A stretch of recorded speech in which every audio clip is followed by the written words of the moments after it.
Pumalag si Pangulong Bongbong Marcos sa umano'y biro ni dating Pangulong Rodrigo Duterte na pumatay ng 15 senador para makapasok ang lahat ng kanyang pambato sa PDP. Sinabi yan ni PBBM sa kampanya ng alyansa sa baluarte ng mga Duterte sa Davao del Norte. Narito ang Express Report ni Maricel Halili.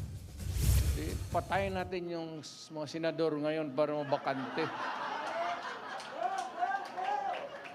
Kung makapatay tayo ng mga 15 na senador, pasok na tayo lahat. Ito ang biro ni former President Rodrigo Duterte na hindi pinalampas ni Pangulong Bongbong Marcos. Sa campaign rally ng alyansa sa baluarte ng mga Duterte sa Davao, walang prenong pinatutsadahan ni PBBM ang mga kalaban. Siguro, kanina wala silang pag-asa, kaya papatay na lang sila ng 15 na senador. Ay talaga, bagay, mahirap naman yung ibang tao.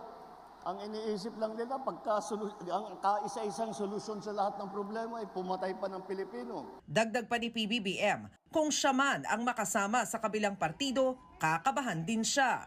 Muli ring iginiit ng Pangulo na wala ni isa sa kanyang 12 pambato ang nasangkot sa extrajudicial killings, nagbulsa ng sako-sakong pera, sumuporta sa Pogo, nagsamantala sa pandemya at kumampi sa China.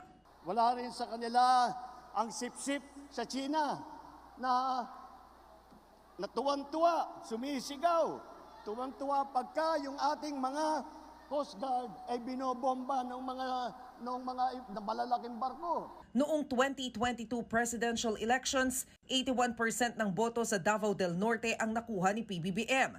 Pero kaalyado niya pa noon si Vice President Sara Duterte. Tingin naman ng senatorial candidates ni PBBM, hindi makakaapekto sa kanilang kampanya ngayong nabasag na ang relasyon ni na PBBM at ng BC. Nagbabalita mula sa Frontline, Maricel Halili, News 5.